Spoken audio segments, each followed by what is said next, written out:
Good morning, everyone. It is Wednesday, May 19th. This is Nadex Morning Analysis. I am Todd Rich with Nadex. With me, as usual, from Keep Trading Simple is Brian Caprice. Brian and I are going to talk about hotspots in the markets today. But before we get there, I do need to share this disclaimer. That trading involves risk and might not be appropriate for everyone. That any trading decisions you make are solely your responsibility and at your own risk. And this is an educational session. Please do not construe anything Brian or I say as a buy or sell recommendation. We are doing this for your education purposes. All right, so we've got a lot to talk about today. All right, we are going to be talking first about oil. Oil made a fairly significant move yesterday. Not sure why, but we'll talk a little bit about it. We're going to look at some technical levels in oil, but more importantly, we've also got at 10:30 this morning the U.S. oil inventory report. Remember, oil is a supply and demand driven product, very much like a lot of the analysis that Brian does. And that's supply and demand when we need to know what the supply levels are. Do we have excess inventory or are we running short on our oil storage? And then it's demand. How's the economy doing? What is it looking like for people needing oil? So oil very much moves supply demand. Then we're going to be talking about gold. Gold and inflation is going to be the discussion of the day. Let's walk through it. Number one, this morning at 7:30 a.m., after selling off all evening, gold spiked. We'll take a look at that spike. Why did it spike? Canada inflation numbers came out. Canadian inflation is popping. We are seeing inflation everywhere. Gold price spiked at that number, which was, was at 8:30 this morning, 8:30 Eastern.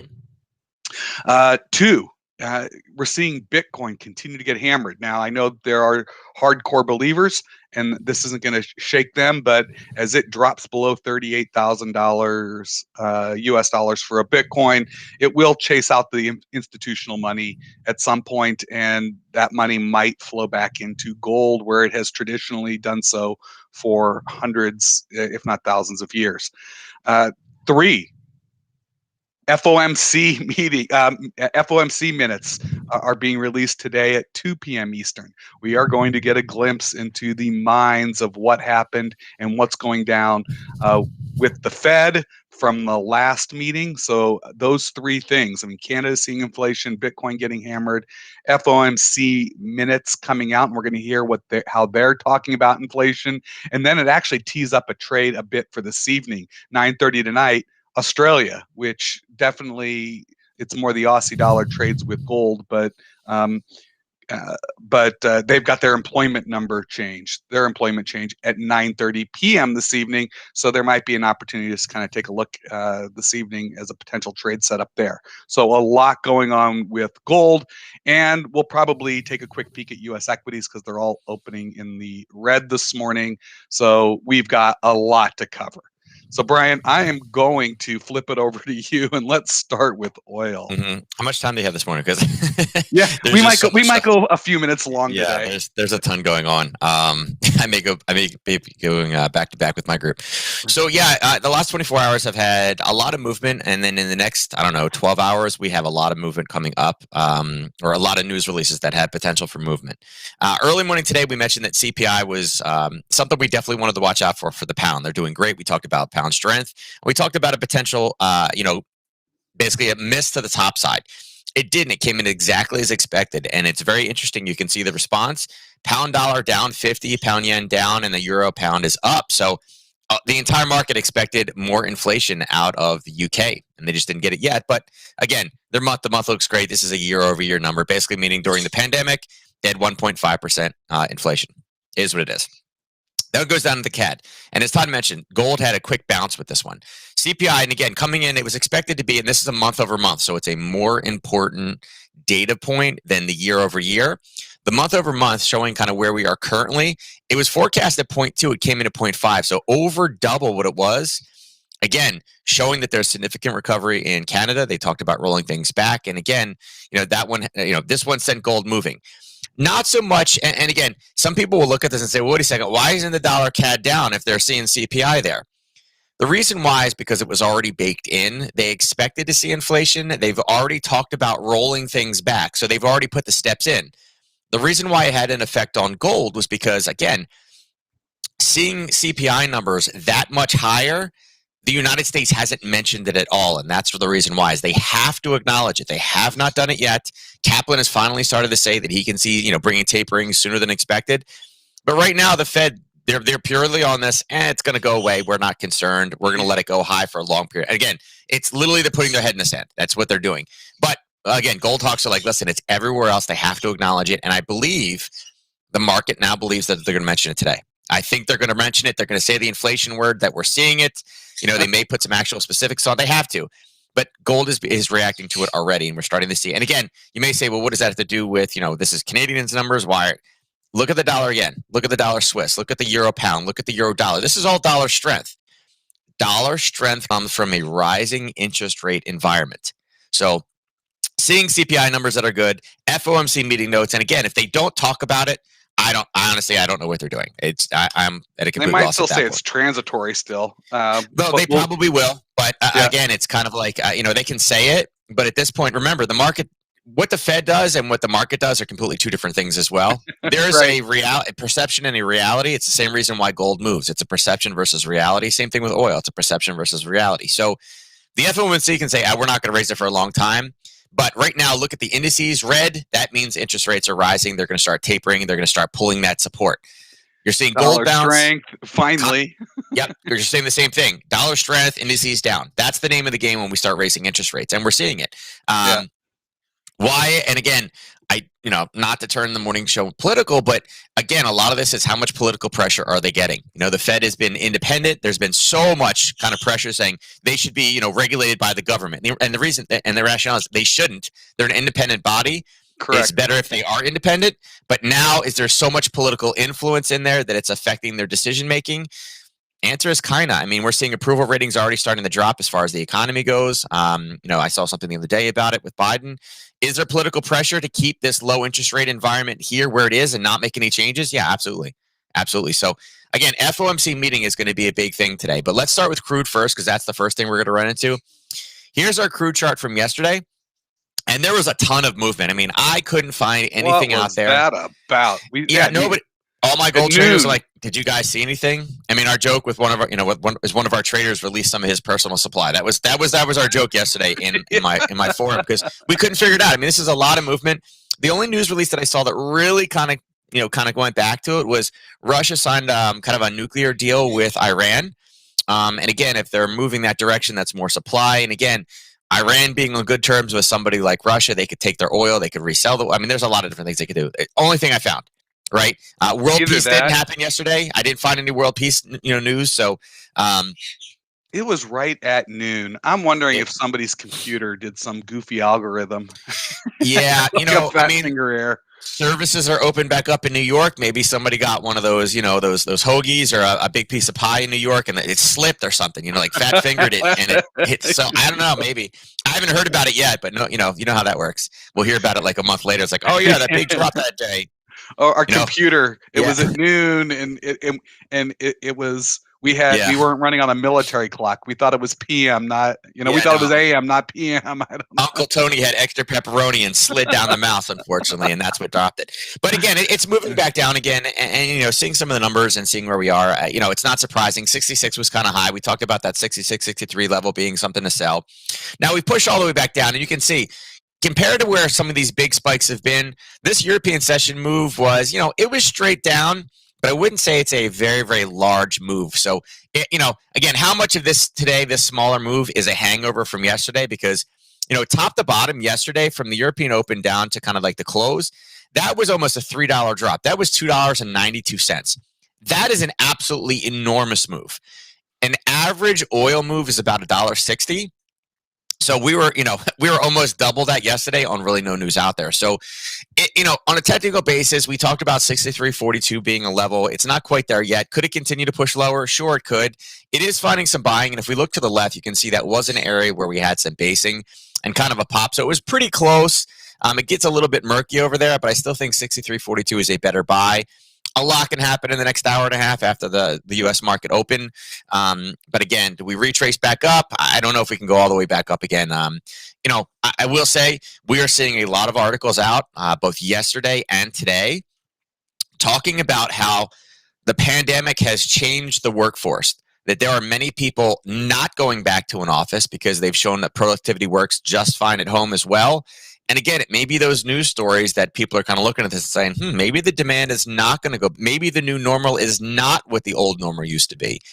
And that may have led to some of this. But again, this is just not news articles. There's something in there. It's probably the profit taking when it broke through 66. And it was probably a big institutional order is probably what drove this down. But I would say right now, right, top and bottom, great areas. Again, I still love that 66.80 level or 66.66 level. The 63.42 level is decent as well. At about 10:15, I would drop this down to a 15-minute or a 5-minute chart, see where we're basing, see if we've driven into kind of one of these small kind of turnaround points to get kind of a telltale sign. But like I said, with this much movement the day before, it may have a hangover. It may come in as this may be the week that we come in exactly as expected, or maybe it's big and we just don't move as much. But I think we're boxed. Yeah. So we'll see how it goes. I just wanted to show you on the Nadex charts. I mean, you could see how big this move was yesterday, and then that even in that particular spike, it really just dropped. We do have this level that that comes back from about a week ago, where we bounced off it earlier this morning. But again, really, you could see how many strike prices they on the binaries that it blew through. This really is one. Watch. I just dropped into the chat the daily FX economic calendar, and you can see how when that number comes in, how those stores, those oil stores, that's actually oil stocks. They call it the crude oil stocks change. So they're actually not talking about stock. They're actually like you're thinking trading a stock. No, it's the stocks, it's the stores, it's the inventory. So that is definitely something to be looking at today. Let's keep moving along because we want to go through gold as we mentioned when we bring up the gold chart. In fact, here I'll give you a quick peek at mine before I flip it over to Brian. But with gold, you can see how it sold off yesterday, and then 7:30. Overnight. You can see how it sold off overnight. Yep. Yeah, it drove down. We're actually doing a parabolic retracement. We are right now in a full, and this came right off of that Canadian inflation number right at 7:30 this morning. There it is. Boom. That inflation number came out, and gold's done nothing but skyrocket. Again, we've got Bitcoin which people might be moving from Bitcoin back into gold. We've got the FOMC minutes, and then we've got the Australian dollar employment change tonight. So this is sort of a trade setup for 9:30 this evening. So Brian, I'm going to flip it back over to you for gold. Just to say, oil guys, the closest level that I had as far as additional shorts, if you wanted to take this lower, was 64.81. But again, we're talking about 80 cents at this point. So I don't even know if we're going to get to it. It's going to be a bumpy open. I would say 63.43. As far as gold goes, you mentioned the Bitcoin thing. It's like, what was it? What was it? Hodl, whatever you want to call it. Oh, hodl. Yeah, right. Yeah. So this is what we're looking at. Looks very, very similar, and you may be wondering, man, why is this just going crazy? Like, why early morning? And again, this is the CPI number. Yesterday, we talked about any type of a break below 1863. We were looking for a jump, and it did. It spiked down, it came back up, it based in there again, dropped and based below it, and it was a decent runner. It went about $11 down before it turned. Now, this is why this is important to understand different news releases. Another thing about Canada that you guys got to stay focused on is when Canada's CPI is going higher, they're looking at all different types of goods and services. Canada is an export nation. We mentioned this previously in the past, but remember we talked about lumber? You guys remember that one? When their goods and services go higher, that is a lumber thing. That is a recovery. that's kind of a big deal. And again, if you're not sure what I'm talking about, go to Home Depot or Lowe's and try to buy some wood and see what it costs you now. And you're going to be like, what? It's just unbelievable. This is in preparation for FOMC. And again, a lot of this is it's preparing, right? I mean, yesterday we had no movement whatsoever. It stayed within this little tiny, $5 range over here. And then all of a sudden, and I'll draw it there so we stay consistent. There's our 3 o'clock number right there. There's the European session down. And all of a sudden, holy God, we got amazing CPI numbers, double what we expected. Okay, maybe it needs to go higher. So they're in prep mode. And again, at this point, you got to be watching this and you got to be careful. The way to play oil today is gold. is kind of see where we're at before FOMC. Okay. This is an uncharacteristic move higher, right? So when this finally runs into something, this may be where we kind of look. And this is what's going to happen. They're going to acknowledge it, and there's probably going to be a quick spike and kind of a retrace back. Or they acknowledge it, but they basically say, yeah, we expected this, but it's all it's going to go away. We're not going to, we're going to leave it as it is. Remember, we're going to go hot for a while and we're going to go for an extended period of time. And that's going to be like, really? Womp, womp, womp. It's going to kind of go down again. Because again, remember, gold needs inflation. If they say inflation is nothing, we're not seeing it. We don't see it anywhere. That's what the market's going to take a look at. So again, with this big of a move, regardless of any news events, you're looking for a parabolic move. But again, we need to get a top put in this one first. Look at it just a little bit before the gold FOMC release, and we'll probably tell you which direction it's heading. Yep. I did want to actually show you, just as a reminder, you could see how gold has been. I mean, we've been talking about it. Gold is that proxy for inflation. We've been seeing inflation creep in, and it has been. I mean, these are the levels that Brian and I have been talking about for a while, and they just keep stepping. You can see, I mean, all the way back over here. This was back in April. That was a level. It stepped up. I mean, it's just been incrementally stepping higher. And then if I just bring it in right now into the last few days, let's just bring this in so you can really see what's going on here. Oh, there we go. This move here in the end was just last night. So volatility in gold, it really is in play. Again, as Brian mentioned, 2 p.m. Let's see what comes out of the FOMC. That'll also tee up the opportunity to look at where gold might be tonight at 9:30 if you want to take a peek at the Aussie dollar. Brian, I'm actually going to flip it back to you. Maybe you could do a quick look at the Aussie dollar. And I know the indices are all red this morning. I mean, the Dow is down 1%. The S&P is down over 1%. NASDAQ down over 1. It's up near almost 1.75%. I don't know if you want to take a peek at the charts are all going to look the same. Maybe you want to bring up the ES and let's just do a quick look at the Aussie dollar and then a quick peek at the ES, and we'll call it a morning. Sure. Yeah, I mean, here's Aussie dollar real quick, guys. This is where we're standing. Here's a European session open, right? Basically just straight down. Again, this is that dollar strength coming back into the market. Yesterday, if you attended our long section, we talked about this area of basing here at 77.66. If we had a break, look to go short. And again, we drove all the way down. Our profit taking level was 77.37. If I extend it across, you can see that's what we bounced and hit through. Again, we expected to come a bit lower. We were really looking for buys down here. Here's the scenario, how I kind of see this one playing out right now. If this one continues to drop today, right? If we continue to get dollar strength in preparation for FOMC, or it starts the base, any type of strength we get and we look for a bounce down into this lower level, this would be a great place to be. And actually, we want it to be either here. Actually, it would be right. This is a 30-minute. It would be right there. I kind of want this to be down here at the 76.97 level for the Australian news tonight. Because if we get positive Australian news with this much movement straight to the downside, this would be this would be a European session move to here, U.S. session move down. That would be about 97 pips in one day. That's over the daily ATR. We're looking for a retracement. Again, strong dollar news from FOMC, there's going to be profit taking. Strong Australian data jumps on top of that and gives us the ability to take some type of a bounce. Okay, so Right now, I'd say again, any break a little bit, below this level here. We just hit the profit target we mentioned yesterday. We're gonna run into some buyers in this level. FOMC can definitely chop through them without a doubt. Yep. It's not going to be that big of a deal. It's dropping about 40 more down. But I think this 76.97 or 77 flat level is kind of a target to the downside today, looking for a bounce from there. But again, same thing.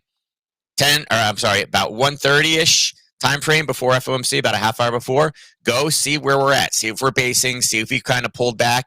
If we've pulled off this level and have pulled back just in time for FOMC, again, also kind of a telltale sign there's just going to be some weakness in there, and they expect to pop. So just kind of keep those on your radar. But the trade from yesterday afternoon is actually complete now. So. And then what was the other one? Yes. This is due. Yeah, I figured one equity index. We probably ought to just because they're all opening in the red. There's your target right there from yesterday. We mentioned you were talking about this little setup here that watched the bounces off 41.08. We had it, hit it, based in that area. We talked about a break of 40.99. Well, I mean, here's your hit. It's definitely number 4. It pulled down, came right back up. You can see it right there on your green candle. This was a 5 a.m. trade all the way down to your 40.74 target. Remember, this is not a going long area. And again, if we get some basing, I would say this one even goes lower. There's buyers stepping in right around this 40, 47-ish area.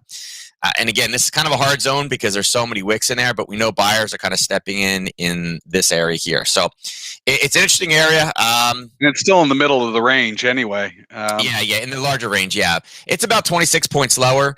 How I can see this one going, and again, if they acknowledge inflation, this one's going down. If they start going in there and they start talking about, it's here, but it's going to go away, we're not concerned about it. That is kind of a recipe to say, we're going to run hot longer. Okay, sounds good. Boom. So and I don't know. I don't have a crystal ball, so I don't know which one they're going to say. But we don't. Yeah. So anyhow, today there's going to be some volatility across the board. Definitely be looking at oil at 10:30 this morning.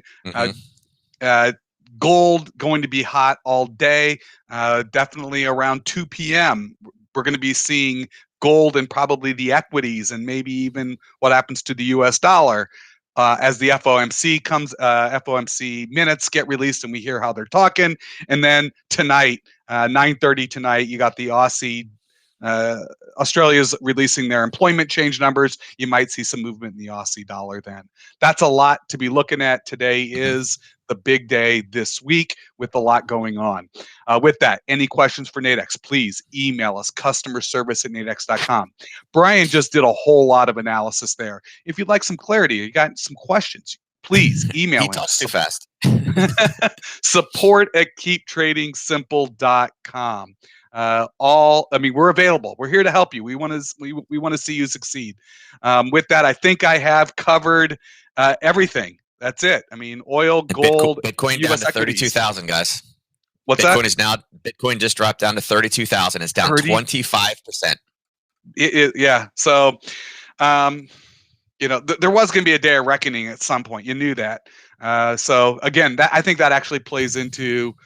And Dogecoin down 42%. Well, that one, that one's interesting. That one, don't get me started. Every minute, that one incrementally worth less. Over, Todd. We'll say that for tomorrow. 1 minute blocks every minute. That's worth less. All right. With that, want to wish you all good luck in the markets. Let's get ready. We got 2 minutes to go before the U.S. equities open. We'll catch you all tomorrow. Thanks, everyone.